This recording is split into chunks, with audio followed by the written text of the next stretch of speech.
Hello, c'est HR, votre chroniqueur. Alors aujourd'hui, je vais vous parler du dernier film réalisé par Matthew Vaughn. Ce film n'est autre que Argylle. Alors vous savez, je mets toujours des vêtements en adéquation avec la thématique que je vais vous présenter. Là, ce film Argylle a dominante très kitsch, donc forcément couleur voyante. Mais j'ai voulu faire un clin d'œil par rapport à la BO de ce film, avec un titre interprété par Boy George et Ariana DeBose. Ce titre n'est autre que Electric Energy, d'où le petit clin d'œil. Voilà.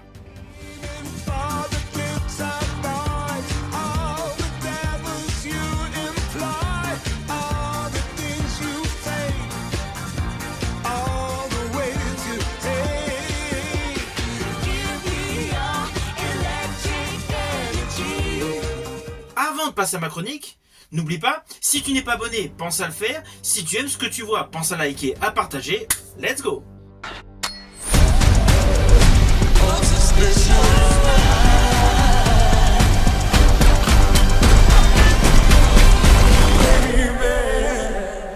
Alors tout d'abord, avant d'aller dans mon développement, je tiens à préciser un petit détail qui m'a un petit peu étonné. J'ai entendu ici et là que Henry Cavill, au final, on ne voyait qu'un petit quart d'heure dans le film, au début du film.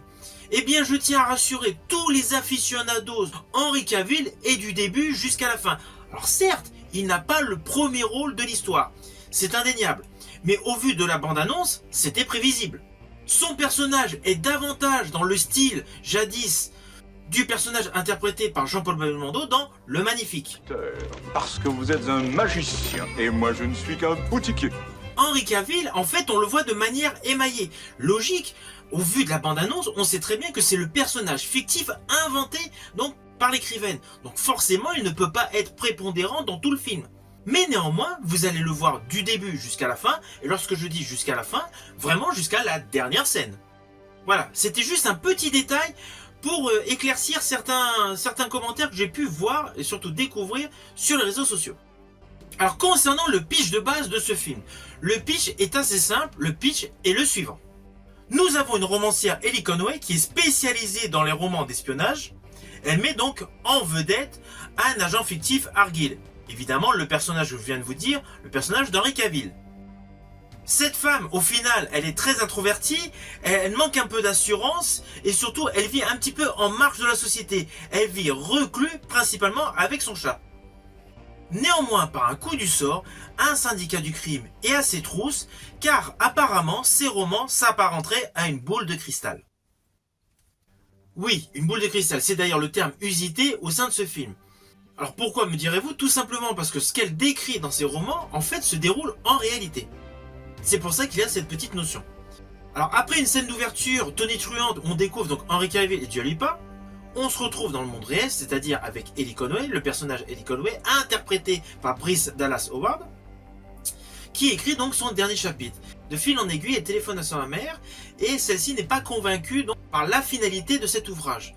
Le personnage d'Ellie Conway, à ce moment-là, a un petit problème de la page blanche. Alors, pour tous les néophytes, c'est évident que cette histoire de page blanche, ça peut paraître étonnant. Eh bien, pour la petite histoire, sachez que moi, parallèlement, j'écris des romans. D'ailleurs, prochainement, je serai en dédicace à Varennes. Enfin bon, bref, ça c'est une autre histoire. Et par moment, on a bel et bien des soucis de page blanche.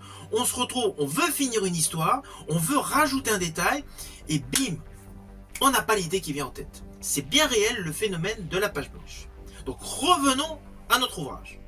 Non, au film. Oui, alors pourquoi je fais un petit mélange des deux? Tout simplement parce que le film Argylle est la réelle adaptation du roman Argylle, écrite par Ellie Conway. D'ailleurs, cet ouvrage est disponible dans de nombreuses librairies. Donc le personnage d'Ellie Conway donc, prend le train, et là, ça y est, c'est comme vous le voyez dans la bande-annonce, il y a un échange de bagarres, et c'est le début de l'histoire. C'est vraiment l'histoire qui se déclenche. Alors, Who are these people? Real life spies. Why would they care about me? Because you're a goddamn fortune teller, Ellie. tout au long de ce film, vous allez être confronté à de nombreux twists. Ils sont légion et ils sont parfaitement logiques. Ils correspondent totalement à toutes les lignes de dialogue. And you kicked a hornet's nest you didn't even know existed. I'm in some really big trouble, Mom. Alors vous me connaissez, forcément je ne vais pas du tout vous spoiler. Le petit spoil que je vais faire se déroulera à la fin de cette vidéo, mais c'est sur un détail visuel. tous mes spoils sont principalement sur des effets visuels. Il y en a un que j'ai particulièrement aimé, que je vous expliquerai en fin de vidéo. Alors sachez que tout le début de ce film a une ambiance très années 80-90. Je dirais principalement fin 80, début 90. On retrouve donc dans des scènes abracadabrantes, certes, mais assez punchy avec John Cena et Henry Cavill. Ah oui, pour la petite histoire, j'avais fait une petite vidéo donc sur le dernier film Freelance, disponible sur Prime Video, avec John Cena. Fermons la parenthèse. Donc assez rapidement, il y a une réalisation extrêmement punchy, extrêmement nerveuse. Puis au fur et à mesure du déroulé de l'histoire, vous allez avoir donc des moments comiques, certes, avec des punchlines, mais il y a essentiellement de l'action. C'est un vrai film d'action. Le montage est explosif, on va pas se mentir. La réalisation de Matthew Vaughn alterne les moments donc calmes avec des moments survitaminés.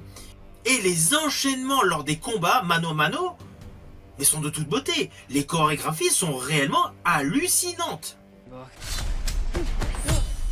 Here we go.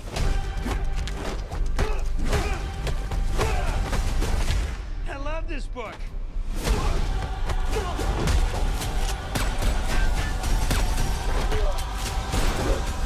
Come on. Et alors sur le plan technique de Matthew Vaughn, ce que j'ai particulièrement aimé, c'est les effets avec la caméra. Enfin quand je dis la caméra, les caméras. Les caméras, on a l'impression qu'elles sont ultra mobiles. Elles sont, je ne sais pas, sur rotule. On passe d'un plan séquence à un autre par différentes perceptions visuelles. Cela peut être du personnage donc de l'espion, du personnage de l'écrivaine ou même du chat. Les plans visuels en fait semblent tourbillonner dans tous les sens et fuser dans tous les sens. Cet effet est particulièrement fluide, il est extrêmement beau. Et surtout, il est extrêmement maîtrisé. Pour être plus précis, en fait, c'est comme si on allait sautiller de point en point avec une caméra avec un angle de vue différent. Et lors des scènes d'action, c'est extrêmement plaisant.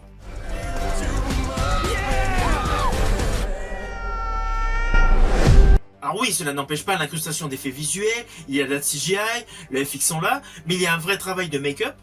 Et l'ensemble réuni confère un côté qu'on avait déjà dans la saga des Kingsman, déjà réalisée forcément par Matthew Vaughn. Matthew Vaughn que moi j'ai découvert avec X-Men le commencement. Tuer ne t'apportera pas la paix. La paix n'a jamais été une option.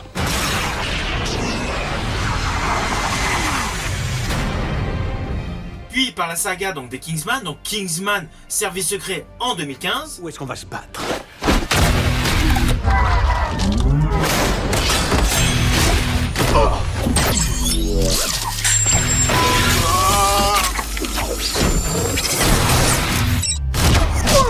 Sa suite, Kingsman Le Cercle d'Or en 2017.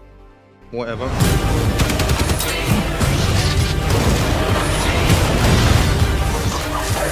Et The Kingsman The First Mission en 2021. Englishman.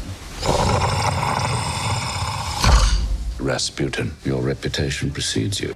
À cela s'ajoute une distribution 5 étoiles avec bien évidemment en premier rôle Bryce Howard Dallas. Alors Bryce Howard Dallas, moi je l'ai découvert avec Terminator Renaissance.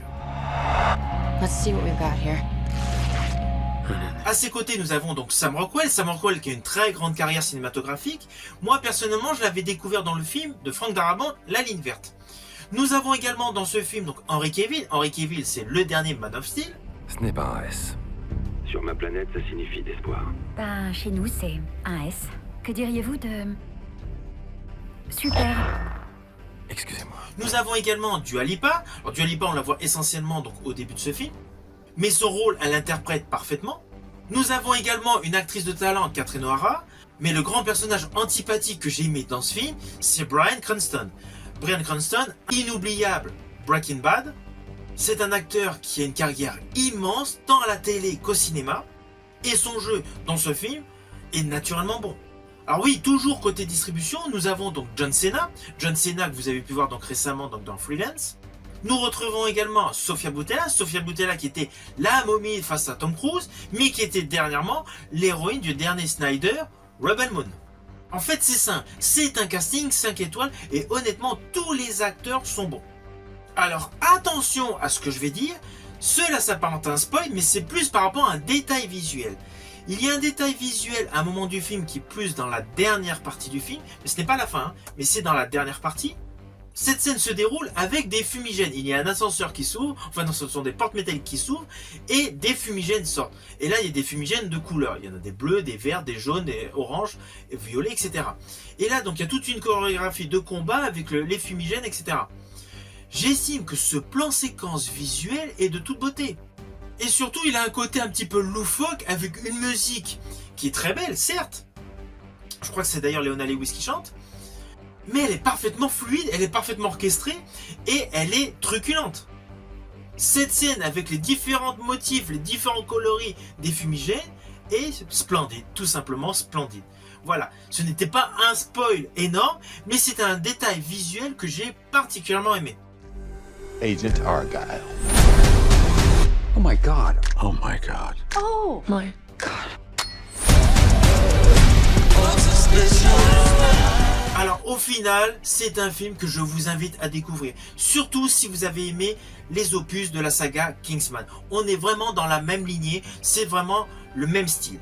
C'est un film bien évidemment que je vous conseille et que je vous invite à découvrir dans vos salles de cinéma préférées. Si vous avez aimé la chronique, pensez liker et partager. Quant à moi, je vous dis à bientôt pour une prochaine vidéo.